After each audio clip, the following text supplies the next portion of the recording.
Hey, John Martinez back again with another edition of the 21-day REI Sales Challenge.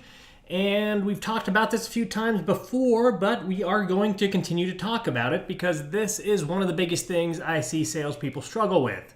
It's the dreaded, let me think it over, or maybe, or some form of those two things, because maybes and think it overs, simply put, they're probably the biggest thing that kills deals today, right? Because whenever you get a maybe or think it over, you usually never hear from that person again, or the prospect ends up taking action or never takes action, or if they do, they take that action with someone else and someone steals that deal from you.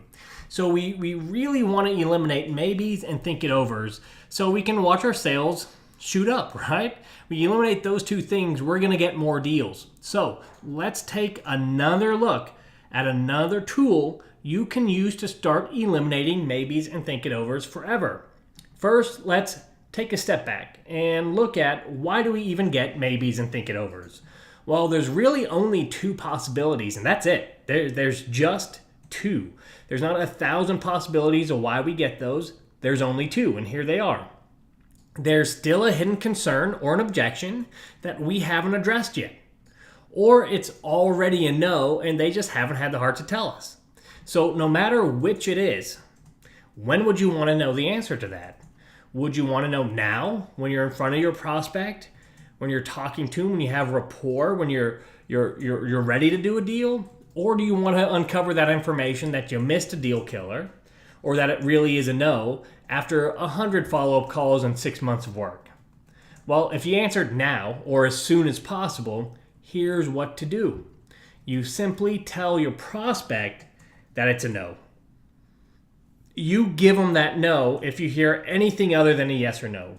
If they're waffling, if they're thinking about it, if they're going back and forth, if they're just unsure, you let them know, hey, on my side, it's a no then. You really have to take that mentality and train yourself that there's only two possible answers at the conclusion of any sales call. Either yes, we're moving forward, or no. So by default, anything other than a yes is a no. I don't care what it is. Anything other than a yes is a no. The thing is, if you did a good job on the front half of your sales process, if you've done really well with your questioning strategies and diving deep into motivation, creating that urgency, and uncovering as many deal killers as you could, if there's anything left in the deal, they're not going to accept your no. They're not going to let you walk away. And it's at this point in a sales call where this is really where you separate the top 1 or 2% of all salespeople versus the rest, because they get to this point in the sales call. If they hear anything other than a yes, they give a no.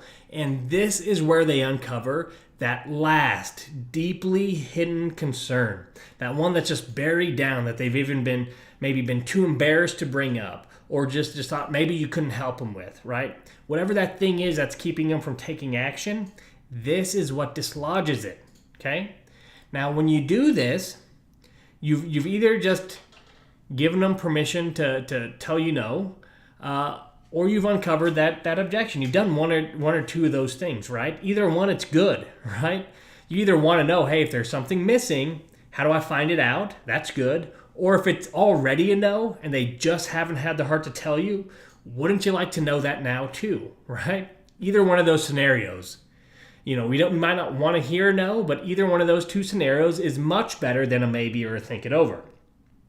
You know what? No matter what, once you get that information, if there's a hidden concern or whether it really is a no, we can do something with that information.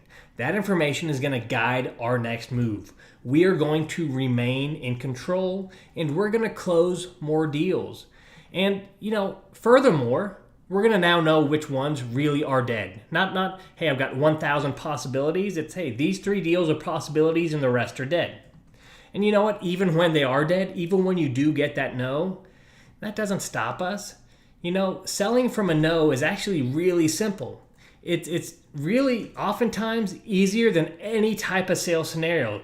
Well, a lot of sales strategists really want to get to that no as quickly as possible because that turns a sale into a much easier one, right? We can jump back in with something like, hey, now that it's over, can I ask you a question?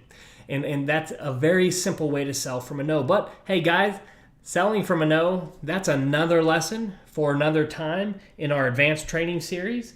This concludes today of the 21-day REI Sales Challenge, and I hope it was helpful. My name is John Martinez. Have a great day. I'll see you tomorrow.